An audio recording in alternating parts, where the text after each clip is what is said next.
এটা একটা face pack, এটা মুখে মাখবো আমি। ওটা মাখলে কি হয় গো? এটা মাখলে মুখ ফর্সা হয়। আমি তো মনে মাথারে ঘুরে ঘুরে মুখটা পিছাসের মতো কালো হয়ে গেছে। বলছি শোনো না বৌমা, তোমার এই ফেস প্যাক আমাকে একটু দেবে? হ্যাঁ হ্যাঁ দেবো, কেন দেবো না। এতে না একটু পুদিনা পাতা মেশাতে হবে, ওখানে বাটা রয়েছে মিক্সারে, আমি এক্ষুনি নিয়ে আসছি। হ্যাঁ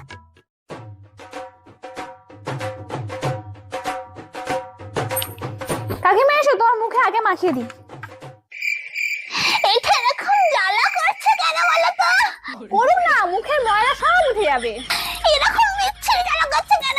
এ দেখছি মুখের ছাল চামড়ায় উঠে যাচ্ছে। আমি গিয়ে পুকুরে ঝাঁপ দেবো। তুমি যেরকম আমার শাশুড়ি মার কানে উল্টো পাল্টা বলে আমার সংসারটা জ্বালিয়েছিলে, আমি তোমার এই ফেস প্যাকে লঙ্কা বাটা দিয়ে তোমার মুখটা জ্বালিয়েছি। ঠিক হয়েছে, জ্বলুক আরো জ্বলুক।